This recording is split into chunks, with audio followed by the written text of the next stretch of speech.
আসসালামু আলাইকুম। সবাই কেমন আছেন? আশা করি সবাই ভালো আছেন। আজ আপনাদের জন্য নিয়ে এসেছি গল্পের পঞ্চম পর্ব। আশা করি গল্পটি আপনাদের ভালো লাগবে। তাহলে চলুন শুরু করা যাক। আমি বললাম, এই বলে রুমের ভেতর প্রবেশ করে মেয়েটির সামনে গিয়ে দাঁড়িয়ে মেয়েটির দিকে চোখ পড়তেই আমার পায়ের নিচের মাটি সরে গেল। নিজের প্রতি নিজেরই ঘৃণা জন্মালো। সত্যি বলতে মেয়েটির এমন অবস্থা দেখে বুকের ভেতরটা মোচড় দিয়ে উঠল। মেয়েটির একই অবস্থা করেছি আমি। রাগের মাথায় না বুঝে না দেখে যেভাবে মন চেয়েছে সেভাবে টর্চার করেছি। ওর শরীরের অবস্থা দেখে আমার মাথা নিচু হয়ে গেল। এতটা অমানুষ আমি কি করে হয়ে গেলাম? এতটুকু একটা মেয়ের শরীরে এতগুলো ক্ষতর দাগ যেন ভাবা যায় না। ডান পাশের চোখের কোণাটা রক্ত জমাট বেঁধে ফুলে আছে, এমন ভাবে ফুলেছে যে পুরো চোখ দেখা যাচ্ছে না। নিচের ঠোঁট ফেটে ফুলে গেছে। হাতের পোড়া দাগগুলো দগদাগ ঘায়ের পরিণত হয়েছে। ফাতেমাকে দেখে মনের অজান্তেই মনে মনে বলে ফেললাম, I am so sorry baby. রাগের মাথায় ভুলবশত তোমার সাথে এমনটা করে ফেলেছি। কথা দিচ্ছি তুমি সুস্থ হলে সসম্মানে তোমার বাড়িতে তোমাকে পৌঁছে দেব।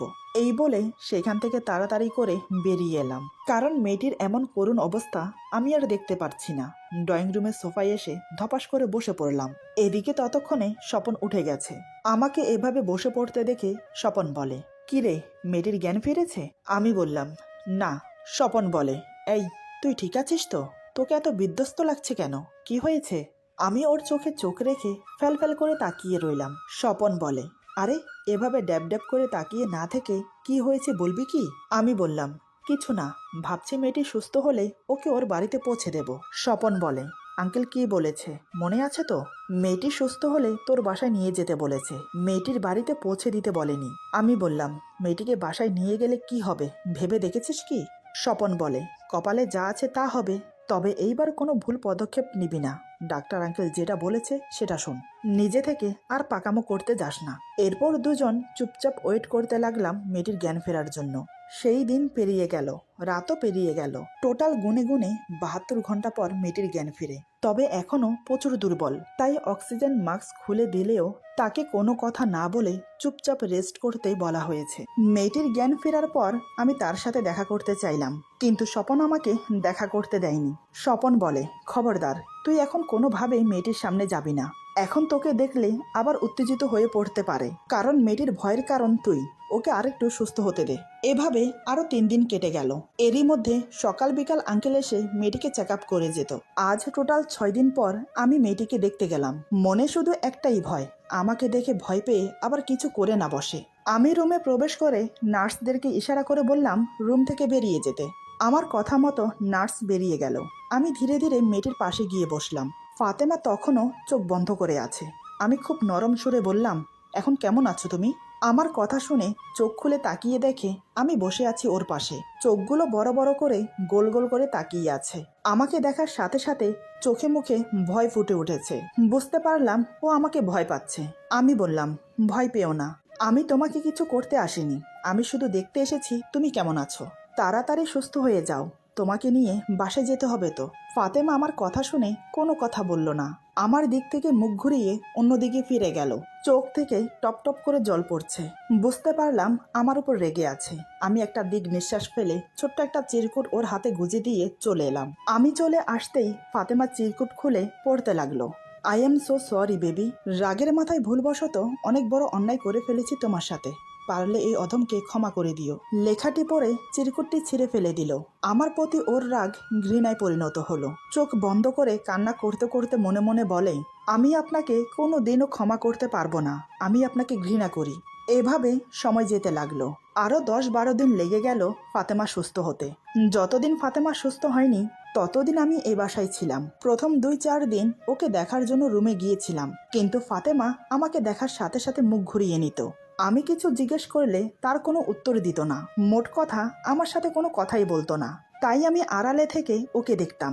আজ ফাতেমা পরিপূর্ণ সুস্থ, তবে শরীরের দাগগুলো মুছে যায়নি। সেগুলো স্পষ্টভাবে এখনো জ্বলজ্বল করছে।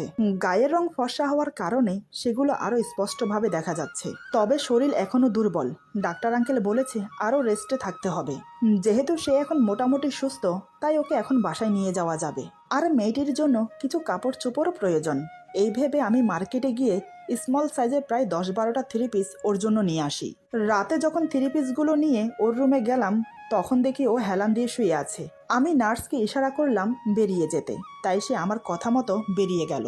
আমি শপিং ব্যাগগুলো নিয়ে ধীরে ধীরে ওর সামনে গিয়ে দাঁড়ালাম। ফাতেমা চোখ বন্ধ করে থাকার কারণে বুঝতে পারেনি। আমি ব্যাগগুলো ওর দিকে এগিয়ে দিয়ে বললাম, এগুলো তোমার জন্য, দেখো তো পছন্দ হয় কি না, না হলে বলো, আমি চেঞ্জ করে নিয়ে আসবো। আমার কথা শুনে হঠাৎ চমকে উঠে আমার দিকে তাকায় ফাতেমা। তারপর ব্যাগগুলোর দিকে তাকিয়ে মুখ ফিরিয়ে নেয়। আমি বললাম, কি হলো, এগুলো নাও। ফাতেমা কোনো কথা না বলে মুখ ঘুরে বসে আছে। আজ কয়দিন ধরে এমন করছে আমার সাথে। জানি আমি ওর সাথে অন্যায় করেছি, তাই বলে এভাবে চুপ করে থাকবে, আমার সাথে কথা বলবে না? আমি বললাম, কি ব্যাপার, অমন করে অন্যদিকে ফিরে আছো কেন? থ্রি পিসগুলো দেখো তোমার পছন্দ হয় কিনা। এবারও ফাতেমা কোনো কথা বলছে না। সত্যি বলতে এবার আর নিজের রাগ কন্ট্রোল করে রাখতে পারলাম না। ব্যাগগুলো বিছানার উপর ফেলে ফাতেমার ঘাড় ধরে আমার দিকে ফিরিয়ে বললাম, এত দেমাক কিসের? তোমার এই দেমাক অন্য কোথাও দেখিও, আমাকে নয়। এদিকে ফাতেমা পুরো শরীর শক্ত করে চোখ মুখ বন্ধ করে আছে। আমি বললাম, এই একদম চোখ মুখ বন্ধ করে রাখবে না, তাকাও আমার দিকে, তাকাও বলছি। কিন্তু না, ফাতেমা আমার কোনো কথা শুনছে না। এবার মেজাজ আরো খারাপ হয়ে গেল। আমি দাঁতে দাঁত চেপে রাগে গজগজ করতে করতে বললাম, তবে রে, চোখ বন্ধ করে থাকা দেখাচ্ছি আমি।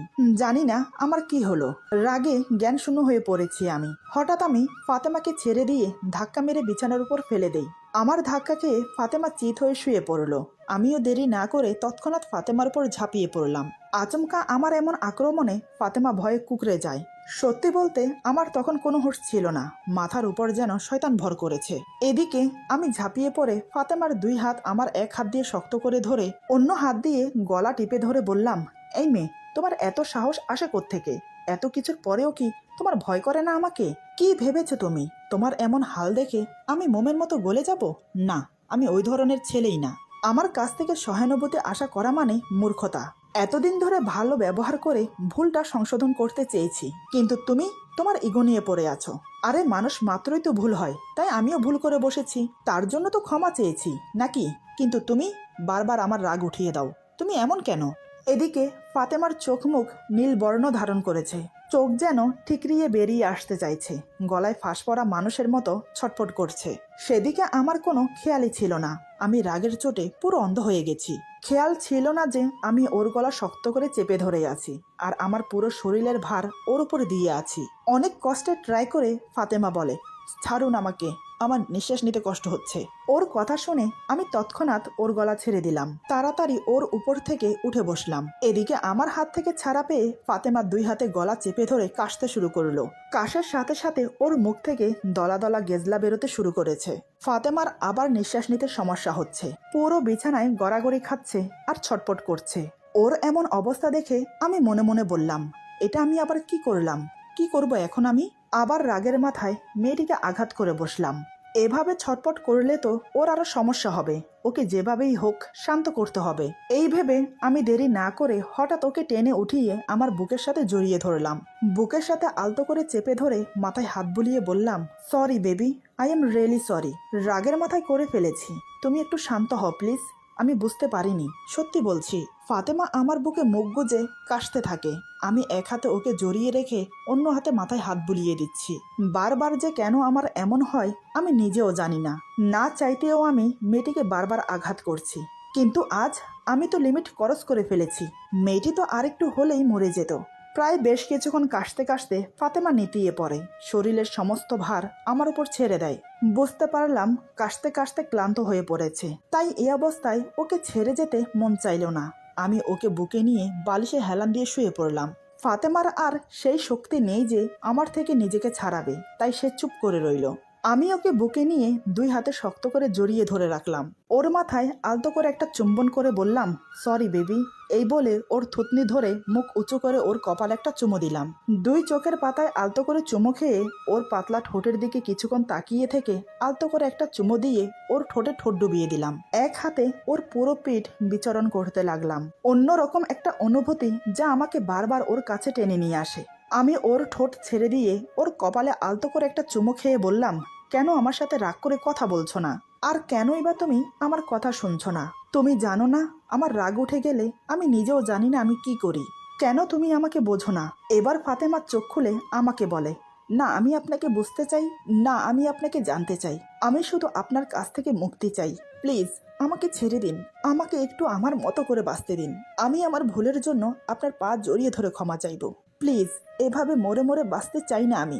হয়তো একেবারে মেরে ফেলুন, নয়তোবা আমাকে আমার মতো করে বাঁচতে দিন। আমার শরীর যে আর নিতে পারছে না আপনার অত্যাচার। মানুষ এত নির্দয় কিভাবে হয় আমি জানতাম না, তবে আপনাকে দেখে সেটাও জেনে গেলাম ও দেখেও নিলাম। আমিও তো একটা মানুষ, আমারও কষ্ট হয়, যন্ত্রণা হয় আপনার প্রতিটা আঘাতে। হয় না আমার। আজ পর্যন্ত আমার এই শরীরে কেউ কোনোদিন একটা টোকাও দেয়নি, আমার মা বাবা পর্যন্ত না। আর সেই জায়গায় আপনি আমাকে আর বলতে পারলো না। চোখ বন্ধ করে ফুপিয়ে ফুপিয়ে কান্না করতে লাগলো। আজ ফাতেমা আমার চোখে চোখ রেখে কথাগুলো বলেছে, তাও আবার আমার বুকে থেকে। এক দৃষ্টিতে ওর মুখের দিকে তাকিয়েছিলাম। গলায় 5 আঙ্গুলের দাগ বসে আছে, দেখলেই বোঝা যাচ্ছে কেউ গলা টিপে ধরেছে। 2 হাতে আঙ্গুলের দাগ বসে লাল হয়ে গেছে। এসব দেখে কিছু বলার ভাষা নেই আমার।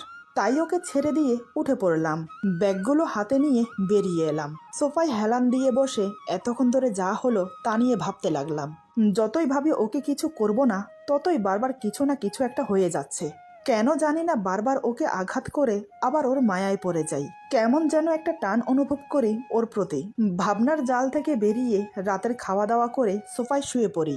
এদিকে সকাল সকাল স্বপন চলে এলো এই বাসায়, কারণ আজ ফাতেমাকে নিয়ে বাসায় যাওয়ার কথা। ফাতেমা যেহেতু আমার সাথে কথা বলতে চাইছে না, তাই স্বপনকে ডাকতে বাধ্য হলাম। তবে ফাতেমা জানে না ওকে নিয়ে আমার বাসায় যাব। ফাতেমা জানে ফাতেমাকে ওর বাসায় দিয়ে আসবো। সকাল সকাল এসে স্বপন বলে, কি রে কি করছিস? ইকরা রেডি হয়েছে? আসলে ফাতেমার ডাকনাম ইকরা। আমি বললাম, কোত্থেকে রেডি হবে? কাল এতগুলো 3 পিস আনলাম ওর জন্য, কিন্তু ম্যাডাম 3 পিসগুলো নিল না। উল্টো আরো ঝামেলা হলো। জাস্ট ভাবতে পারছিস, আমার জিনিসগুলো না নেওয়া মানে আমাকে অপমান করা। স্বপন বলে, আরে এতে এত রাগ করার কি আছে, আমি দেখছি। তুই বস এখানে, 3 পিসগুলো নিয়ে আমি যাচ্ছি। এই বলে সোফার উপর পড়ে থাকা শপিং ব্যাগগুলো উঠিয়ে স্বপন গেল ইকরার কাছে। স্বপন গিয়ে বুঝিয়ে সুজিয়ে 3 পিসগুলো দিয়ে আসে। আমি বললাম, কিরে নিয়েছে? স্বপন বলে, অনেক কষ্টে বুঝিয়ে দিয়ে এসেছি, এই তো কিছুক্ষণের মধ্যে রেডি হয়ে বের হবে। আমি আর স্বপন বসে গল্প করছি। এরই মধ্যে ফাতেমা রেডি হয়ে বের হলো। কালো রঙের একটা 3 পিস পরেছে সে। ওকে দেখতে এত দারুণ লাগছে যে আমি চোখ সরাতে পারছি না। কোনো সাজগোজ ছাড়াই এত সুন্দর লাগছে। যদি সাজগোজ করতো তাহলে না জানি কি হতো। স্বপন বলে, ইকরা তুমি রেডি তো? ফাতেমা বলে, জি আমি রেডি। ওদের কথায় আমার ধ্যানভঙ্গ হলো। তারপর আমরা একসাথে 3 জন গাড়িতে বসলাম। গাড়ি ড্রাইভ করবে স্বপন। আমি স্বপনের পাশের সিটে বসেছি আর ফাতেমা পেছনে বসেছে। ফাতেমা চুপচাপ বসে আছে। স্বপন গাড়ি চালাতে চালাতে আমার সাথে কথা বলছে। এক সময় আমাদের বাড়ির গেটের কাছে এসে গাড়ি থামলো। দারোয়ান এসে গেট খুলে দিতেই গাড়ি বাড়ির ভেতরে প্রবেশ করলো। এতক্ষণ ফাতেমা চোখ বন্ধ করে শুয়েছিল। গাড়ি থামতেই ফাতেমা চোখ খুলে চারিদিকে দেখে বুঝতে পারলো এটা ওদের গ্রামের বাড়ি না। ফাতেমা বলে, এটা তো আমার গ্রামের বাড়ি না, আপনারা আমাকে কোথায় নিয়ে এসেছেন? স্বপন বলে, এটা ওর বাড়ি। স্বপন আমাকে দেখিয়ে বলে। এটা শুনে ফাতেমা ঘামতে শুরু করে। ওড়না দিয়ে ঘাম মুছে বলে, আমি আমার বাড়িতে যাব, আমাকে আমার বাড়িতে দিয়ে আসুন। আপনারা না বলেছেন আমাকে বাড়িতে দিয়ে আসবেন, তাহলে এখানে কেন নিয়ে এসেছেন? স্বপন বলে, আরে ভয় পাওয়ার কিছু নেই, ও তোমাকে কিছু করবে না, তুমি নির্ভয়ে নেমে আসো। ফাতেমা বলে, না আমি নামবো না, আমি বাড়ি যাব, আমাকে যেতে দিন। আমি বললাম, তোমার বাড়ি তুমি পরে যেও, আমি তোমাকে দিয়ে আসবো, এখন আপাতত আমার সাথে চলো। ফাতেমা তো গোঁ ধরে বসে আছে, সে যাবে না। এবার আমি ধমক দিয়ে বললাম, এই মেয়ে ভালো ভালো বলছি, চুপচাপ আমার সাথে চলো, নয়তো কিন্তু কাঁধে তুলে নিয়ে যাব। আমার কথা শুনে ফাতেমা আর কিছু বলল না। সে জানে আমি যা বলি তাই করি, তাই সে চুপচাপ নেমে এলো গাড়ি থেকে। আমি, ফাতেমা, স্বপন বাড়ির মেন দরজার কাছে এসে দাঁড়ালাম। তবে সত্যি বলতে আমার বুকের ভেতরটা দুরু দুরু করছে কাকার ভয়ে। একে তো এতদিন বাড়িতে আসেনি, তার উপর আমার নামে একটা মিথ্যে গুজব রটেছে। আবার যে মেয়ের সাথে এগুলো হয়েছে তাকে সাথে করে নিয়ে বাড়ি ফিরেছি। আর মাঝখান দিয়ে তো এতগুলো ঘটনা ঘটে গেল, তাও যদি জানতে পারে তখন কি কি হবে আমার সাথে, সেটা ভেবেই ঘাবড়াট হচ্ছে আমার। আমাকে চুপচাপ দাঁড়িয়ে ভাবতে দেখে স্বপন বলে, কিরে চুপ করে দাঁড়িয়ে কি এত ভাবছিস বলতো? এভাবে দাঁড়িয়ে দাঁড়িয়ে না ভেবে কলিং বেল প্রেস করতো। আমি বললাম, আরে আমাকে বলছিস কেন, তুই প্রেস কর না। স্বপনের হাবভাব দেখে বোঝাই যাচ্ছে সে ভয় পেয়ে আছে। আগেই বলেছি আমার কাকা একজন বদরাগী মানুষ। শুধু আমি কেন, অফিসের সবাই কাকাকে আতঙ্কের মতো ভয় পায়। কখন কার ওপর টুট পড়বে সেটা কেউ বুঝতে পারে না। এখন যেহেতু আমি অফিসে যাই তাই আমার সাথে সবার বন্ধুসুলভ ভাব, কিন্তু মাঝে মাঝে কাকা অফিসে পা রাখলে তখন সবাই শান্ত শিষ্ট অবুঝ বালক বালিকা হয়ে যায়। পুরো অফিস এমন শান্ত হয়ে যায়, মোট কথা একটা পিন পড়ার শব্দও হয় না। তখন মনে হয় সবাই নিঃশ্বাসটাও হিসাব করে নেয়। এতটা ভয় পায় আমার কাকাকে সবাই। আমার থেকে স্বপন তো আরো বেশি ভয় পায়।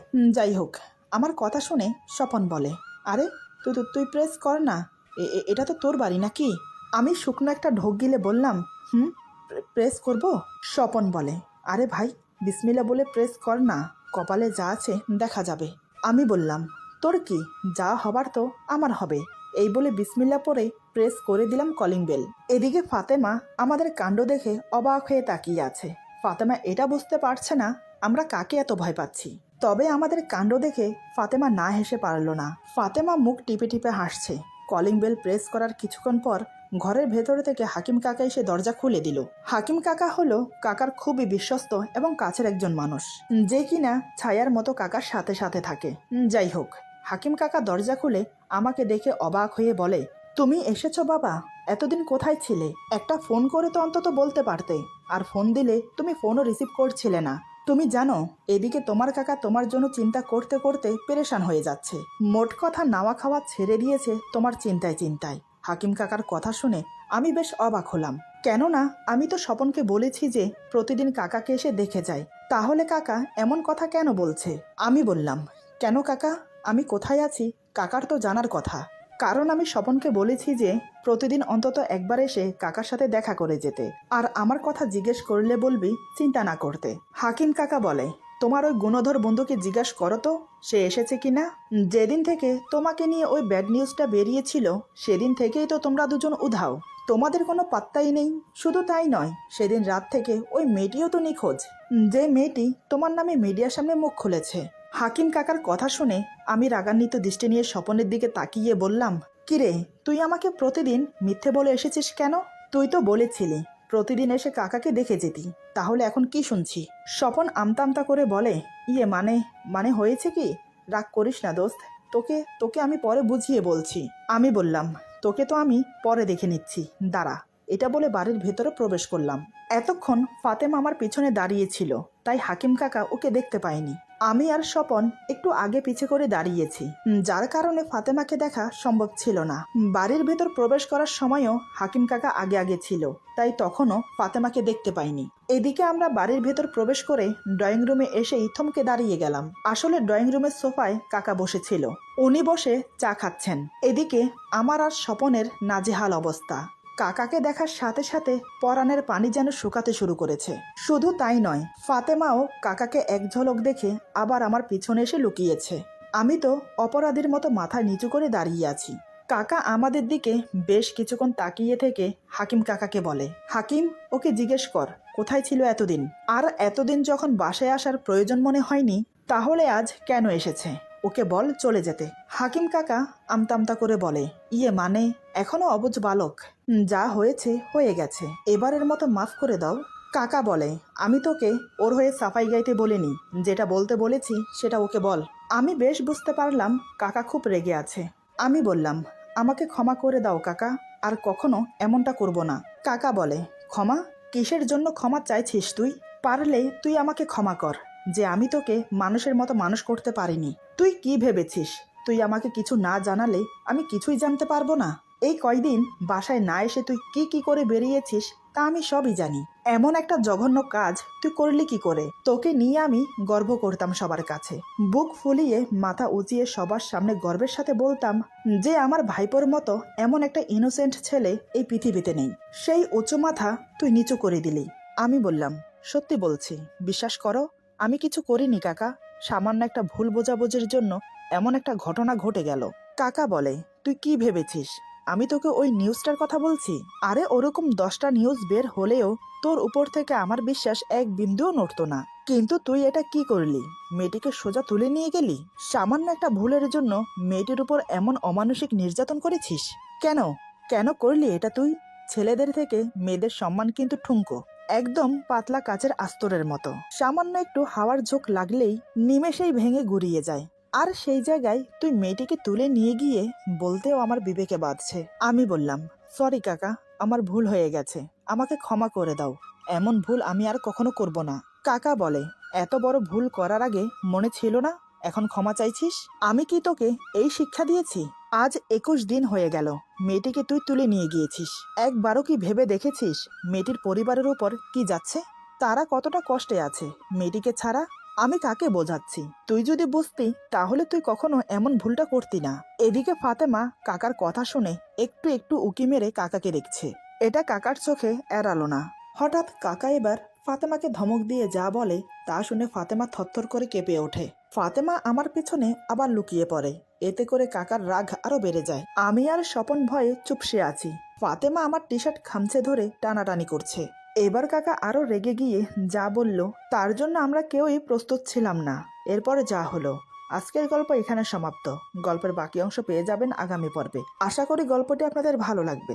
যদি ভালো লাগে তাহলে লাইক, কমেন্ট এবং সাবস্ক্রাইব করে আমাদের পাশে থাকুন। পাশে থাকা বেল আইকন প্রেস করে দিবেন, তাহলে আমাদের নিত্য নতুন ভিডিও আপনাদের কাছে পৌঁছে যাবে। সবাই ভালো থাকবেন, সুস্থ থাকবেন। আল্লাহ হাফেজ।